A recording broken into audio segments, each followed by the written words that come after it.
Greetings, greetings, greetings. How are you, Goddess? So happy to connect with you here today in one of my Priestess Musings.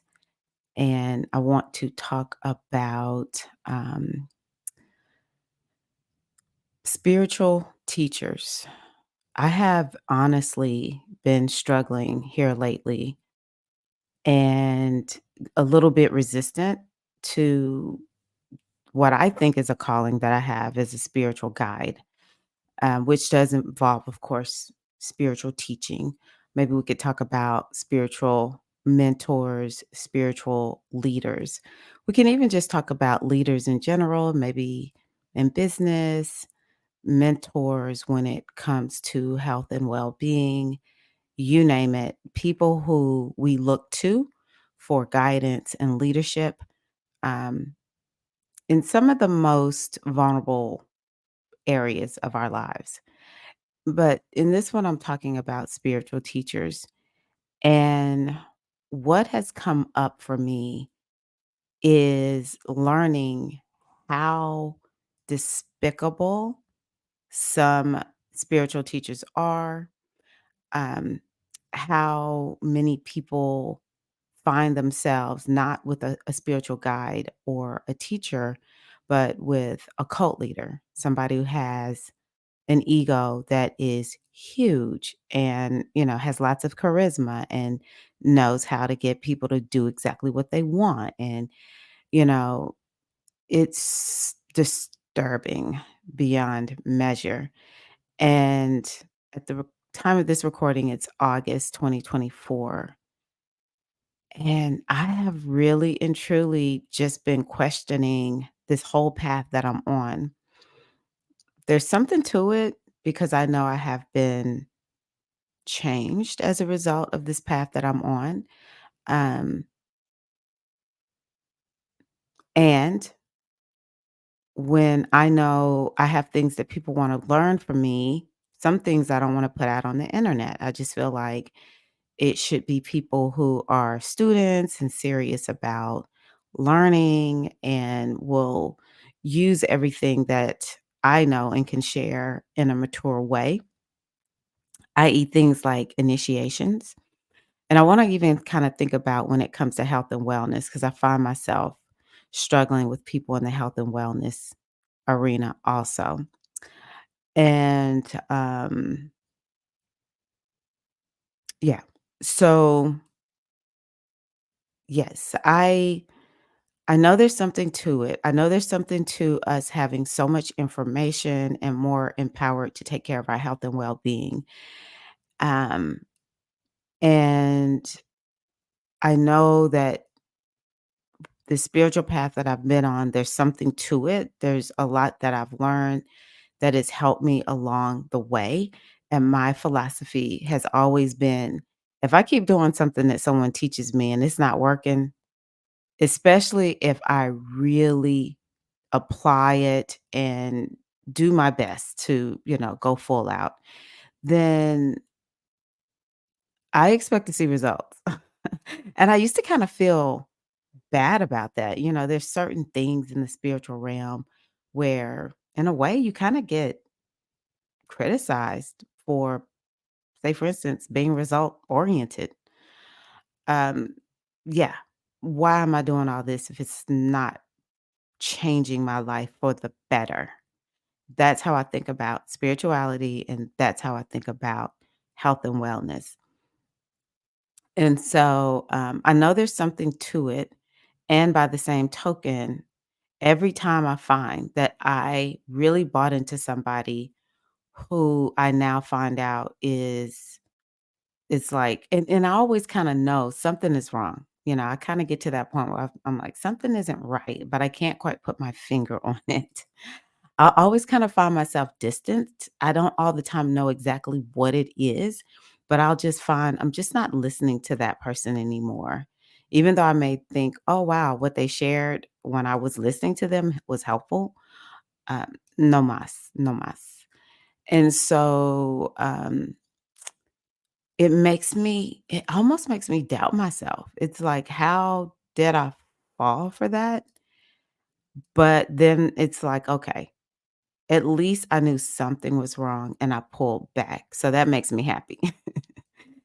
And my goal is how do I be a good guide to people and ethical,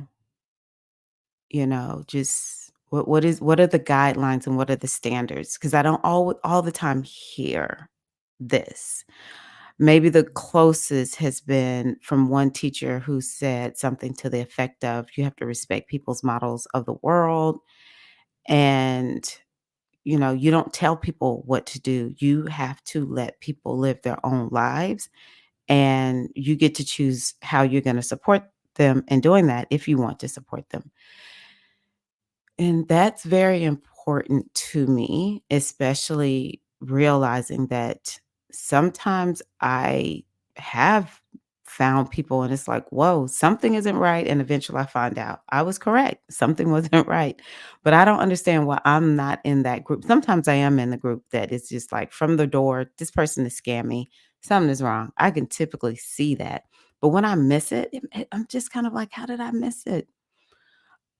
So I just wanna tell you this, and I remember making actually, now that I think about it, making a video that where I encourage people to be smart spiritual consumers. You wanna be smart spiritual consumers, and one thing that what led me to say that is, um, some of you may remember Doreen Virtue, and this woman was with Hay House, like, she was a big household name. And I just remember at some point I started listening to her and I was just like, I don't vibe her. I was already struggling with every deck from Doreen, it seems like was um the only portrayal of these angels or whatever it was in her deck were white. Maybe there was one that had some from across cultures, but for the most part, I was struggling with that. And oh my gosh, I remember I found Doreen Virtue probably around 2006 or so, and I remember reading her books and just so many things that she wrote, it just helped to open me up so much, and then just one day, something changed, and I just wasn't vibing her, and right before she made a big pivot, I listened to her videos. I thought, "I hadn't listened to Doreen in a while," and as I listened to her, I was like, something isn't right. Like, this isn't the Doreen I remember. And then I started noticing her videos turned ultra Christian, like not just the Christ consciousness or I'm into Jesus, you don't have to be. No, she was kind of like, in my opinion, that hard religious evangelical type.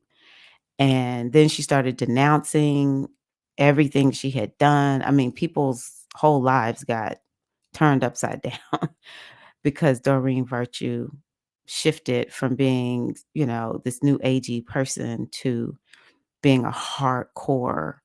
I would say she's more of like cult dogmatic Christian. She's not what I would consider to be like a normal Christian. Um, and it just wrecked people's lives. And it was odd, like, this one guy that I was looking at, he was like, "Hey, Doreen said throw the deck away," on his video on YouTube. He took the deck and threw it over his shoulder, and he was like, "Okay, Doreen said we were Jesus now." I'm like, "Oh my god." No, that's not what we do, bruv. That's not what we do. Um, he was a young guy, so, um, he probably found his way back out of that. But anywho, I just remember thinking we have to become smart spiritual teachers, I mean, spiritual consumers. And when we align ourselves with a teacher, we have to be able to challenge that teacher or question a teacher. Um, that's number one.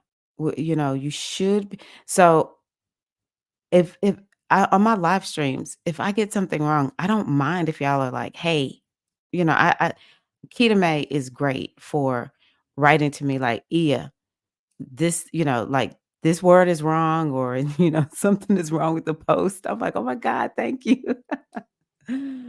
Um, I do my best to set it up that you don't have to think like me, you don't have to believe like me. I'm goddess devotee 100%. But I meet women who love me and love my content, but they are just like, "No, I'm good with God being he," and they're a little bit still in a religion of some sort. I don't have a problem with that. I have a problem you should have a problem with me if I was like, "No, you need to be exactly like me." See, these are the kinds of things I want us to watch out for. I want us to watch out for there's no room for dissent. There's no room for you actually being who you are. Maybe you don't even know fully what's going on with your spirituality, and you need to figure this out. If you have anyone who is questioning you like, "Hey, you shouldn't do that. You need to be like this. I have the one true way." And they don't always say it that way. It's not always that direct. Sometimes these people are charismatic and they sound like they are certain and they speak with um, authority. And that's impressive. Most people who are leaders know people actually want to be led. No matter what we think, we respect strength. I think it's just a part of our human nature. And so, they'll do it in a way where, it's just like, wow, this is a person of strength. But there's other things we can look at. And I'm naming names in this particular case. I'm going over into the health and wellness field because this is one place where I, yeah, I feel like I've been duped so many times. I fell for something so many times that was just kind of like, wow, not smart. So I remember when I first decided I got to do the intermittent fasting thing. I'm 100% for intermittent fasting. I used to do it before it was called intermittent fasting. I used to do it back in the when I was at Spelman College in the early 90s. I just remember seeing something that said, just don't eat after 6 or 7 o'clock at night. Stop eating and then eat the next morning. Don't remember what it was, but tried it. It worked. And I kind of moved away from it. Actually, just wasn't doing it. And then I got sold by seeing somebody else's results who I know personally with the intermittent fasting. So I get online and I want to learn more about intermittent fasting. And right away, I find this man named Dr. Berg, Eric Berg, and I started just devouring his videos. And I remember even one time I had this pain in my right side, and he was like, "Well, you got to figure out." I looked at this video because he knows how to name the videos so that you can find them. And so pain on the right side, in the torso area. So he was like, press it. And if it stops hurting, then it's not your gallbladder. You're just consuming too much fat. So drink some apple cider vinegar. I did that and I've not had a problem since. Like I was sold. And then during the pandemic, now Dr. Berg is a chiropractor, which I don't have a problem with chiropractors. I love chiropractic.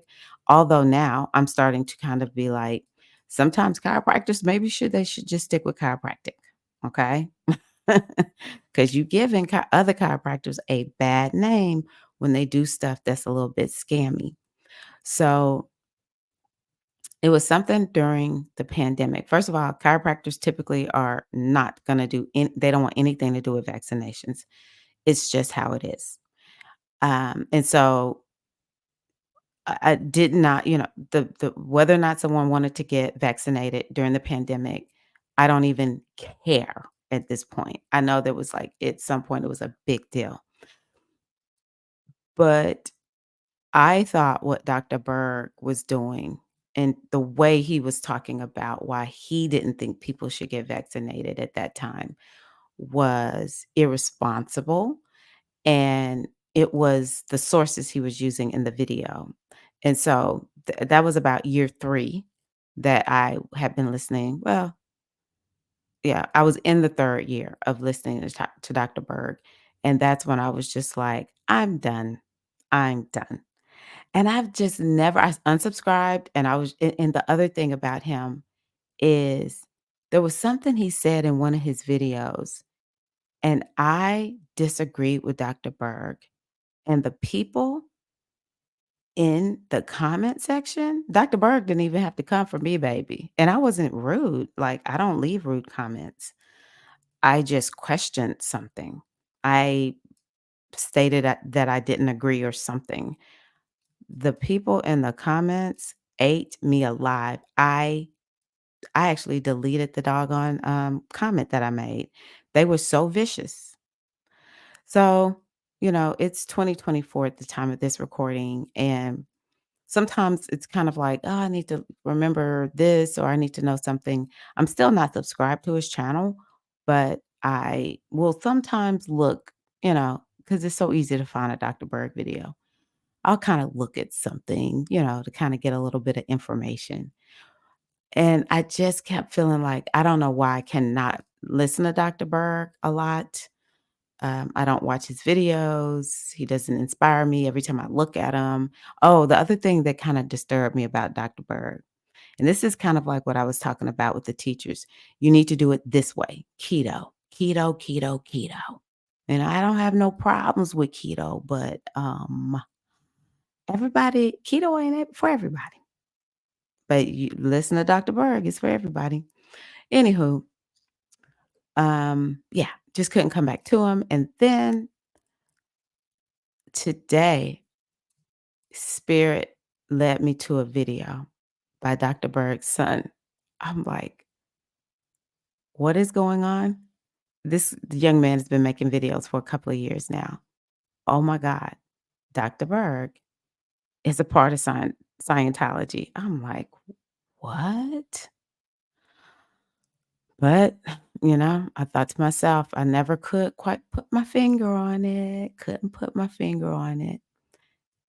Grateful that I had just picked up on it and left Dr. Berg alone for the most part, but it really shook me.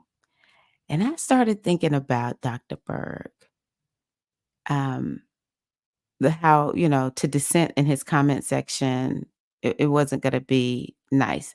But the other thing was, if you watch these teachers, these leaders, these gurus that everybody's looking up to, when they get challenged and when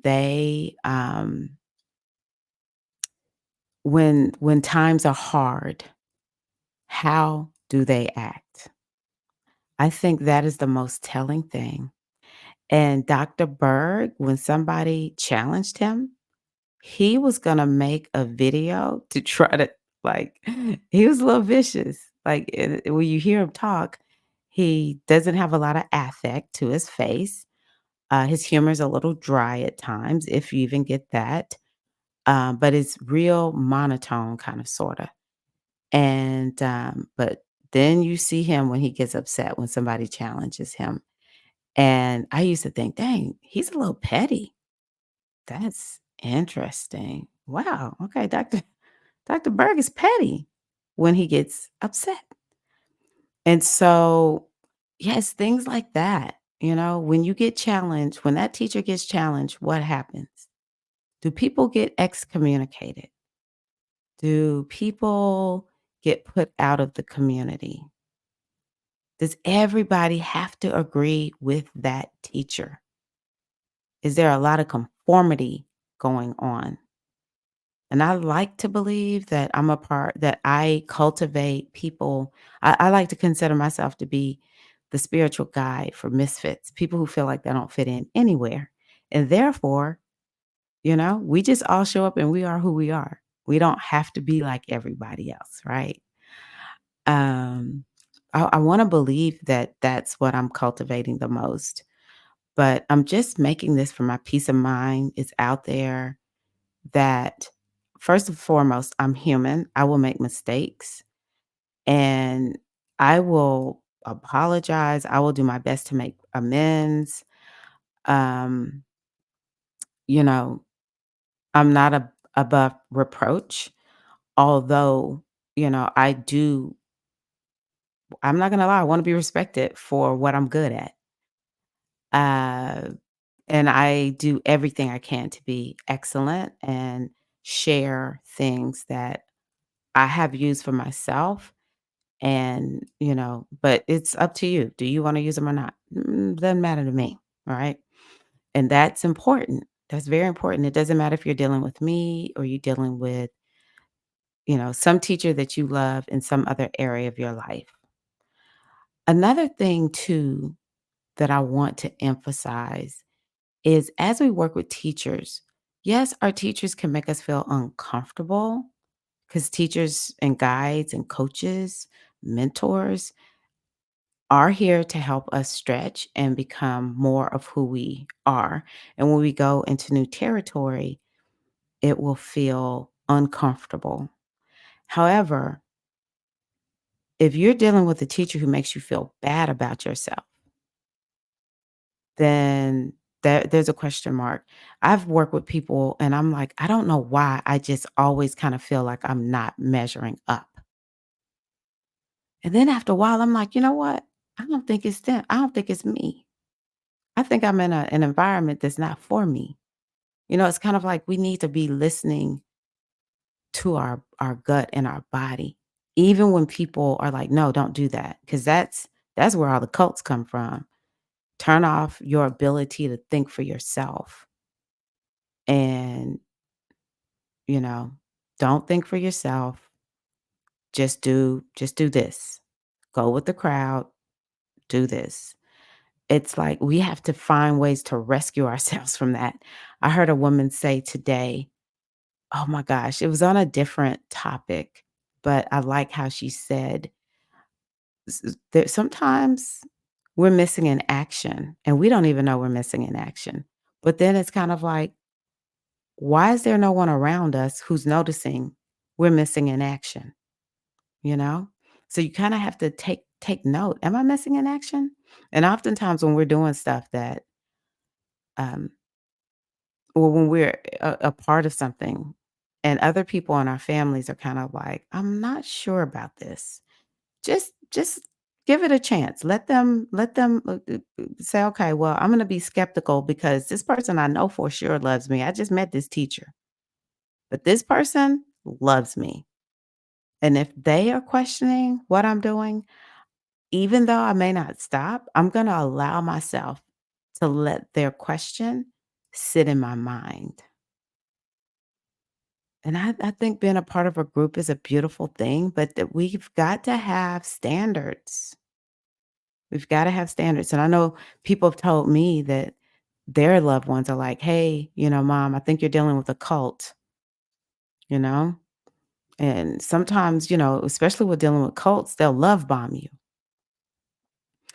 And yeah, I often am just seeking that balance. How do I make sure I stay connected and I'm super supportive without making it I don't want people to be like, yeah, I mean, I have people in my life, but these are like people I've known for decades who are like, "Tyra, what did you say? That's what I'm gonna do." I don't even like it when they say that to me. I'm gonna be 100 with you. But I definitely don't want people who look to me as a spiritual guide, teacher, to kind of feel like, well, if Ia says do it, I'm gonna do it. Baby, Ia may not have all the information. We can do a reading. I do readings for people all the time. I'm like, this is what the oracle is indicating, but in the end, you need to make your own decision. Now, if the oracle confirmed what you already feeling, okay. But at the end of the day, I don't want to be deciding anything in anybody's life. And that's the kind of coach you want to be dealing with or a teacher. And sometimes I do know. Sometimes I'm watching and I'm like, man, I know what's going on. I can see it plain and clear as day. But I respect people to be able I trust you with your own life. I trust you with your own life. And it's okay if you ask me, what about this? And you do something different. And maybe you're like, well, you know what? I'm gonna go back and try what Ia said, what Tyra said. So we want to just be cautious And we want to always remind ourselves that sometimes we have what is called confirmation bias happening. And, you know, we need to just be cautious of that. We need to be able to be critical of everything. Sometimes it's kind of like, let me see if I can find what's wrong here. This is almost like too good to be true. And so, yeah, maybe it's kind of sort of like when I've been talking about relationships here lately. What are your standards for your spiritual teachers? What is it that you're like, I know this is a good spiritual teacher because of, and you might have to kind of study people who you're listening to, spiritual guides, spiritual teachers, and get a list together. And if there's one thing missing, then it's kind of like I gotta I can't buy in too much. I'll say it that way. You don't have to let that person go, but maybe you don't buy in as much. And trust yourself when it doesn't feel right, when something doesn't feel right. I give thanks that at least I will back myself up. I may not know exactly what's wrong, but when I once I sense it, it's like, nah, something's not right here. And I guess that's one of the lessons for me is just to trust that. And spiritual guides and teachers are gonna let you down. You know, I'll tell you something else. I'm glad I remembered this. I believe in researching them. So I actually am kind of transparent about what I believe and who I'm for and what I'm about.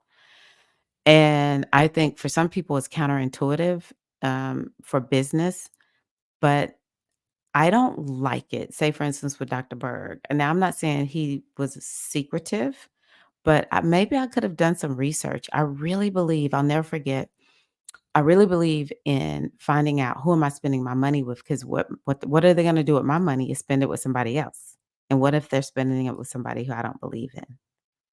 So there was this one coach in business, James Wetmore. I maybe he's a good coach, maybe I know so many people who still work with them, and I'm just like, mm-mm. He came off super woo woo. And I just remember at some point getting to a place where I was just like, something doesn't feel right. And I just stopped listening to his podcast. I had bought something from him. But when I would listen to his podcast, I was like, something is off. And I just moved away from listening to him. And then, I don't know, I didn't see it with my own two eyes, but the word on the street was this guy was connected to QAnon. And I was like, absolute deal breaker for me, absolute deal breaker. So I kinda talk about what I'm about so that people can decide, do I really wanna deal with Tyra or not?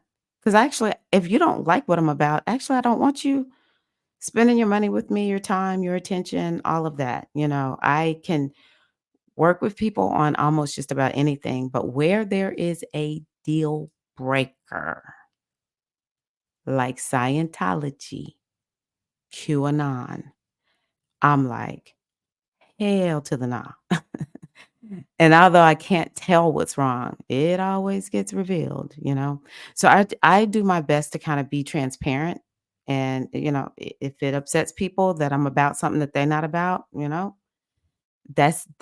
want them to be happy that I showed my whole hand, and I want you to look at, if you could, like, what I started doing is, I'll go to somebody's Instagram account, and I'll look through Instagram and see who are they following. And sometimes I do kinda look to see, like, how diverse of if this person is white, how diverse, what kind of diversity are you following? I don't care how many diverse people are following you. I wanna know, who are you following, you know? I wanna look at your summits and the things that you're hosting, and are you including diversity? Because if not, eh, forget about it. I don't care how much I like what you're saying, forget about it. Or, maybe, I don't know, it's like, do some investigation. I never did meet when I found Dr. Berg, this was in 2017. before I became even more savvy because, online, it's important to verify everything that we're hearing. And I kind of moved away from him and I really actually started getting into people who have MDs, functional medicine doctors, people who are more like researchers, and Dr. Berg would share research. So, I will say that that was something I look for in him. But um, yeah, anywho, I just think it's important I found him before I started like really researching and finding out like who is this person beyond this product that they're selling and this information that they're selling. And it's one of the reasons if you go to my Instagram and look at who I'm following, you will know who I'm about. And I actually go out of my way. I don't try to separate. You can know my politics if you want to. You can know like the things that I'm interested in, the people that I follow. You'll find a lot because I'm interested in a lot. But yeah, I do my best. So I really want you to make sure that these teachers that you just love, we're all on YouTube and Instagram and, all this social media. We are to a certain degree charismatic. We are like, we're almost like actors. It's like you want to come across a certain way because you want to magnetize people. I even remember thinking that Wetmore was, like, using shamanism to get people to buy his program. I have no proof of that. It was just a question that I had based on an experience. Um, it's like, you wanna know everything about this person, as much as you can. And so, yeah, I'm just committing to myself to do a better job, even though I'm pretty good, like I said, but I always get doubtful of myself when I'm like, "Oh my god, how did I make such a terrible error?" Even though I've been done with Dr. Berg for years, how did I make such a horrible, terrible error? And I know people will say, "Tyra, you're being hard on yourself." But I'm a spiritual guide and teacher, and I just wanna make sure that I'm always decent and in order, and, it makes me like, "Okay, can I really do this and help people if I can't figure certain things out?" But anyhow, I just wanted to share that with you all, in my quest to help people avoid being scammed, and it's not even just in this spiritual arena, no, in the world religions, this is the case. Personal development is horrible with people. It's like you really wanna do your research, and people just really wanting to be in charge of people's minds and getting them to spend money, you know? Um, we just wanna it's everywhere in so many different arenas, sports, you name it. It's endless how this can happen, and so I just want you to always do your research. I want you to always check in. I want you to look at how this person acts when things get rough, when times are hard. How are they acting? And when they're challenged, when they're questioned. Also, the people who hang out with them, it's just like they get these cult followings where if you say one bad thing about them, you going down. Some people, I'm gonna give them a little bit. I'm gonna cut them a little slack. Like the beehive, I don't mess with the beehive. The Swifties, I'm just leaving them alone. I mean, like, there's nothing we can do about it.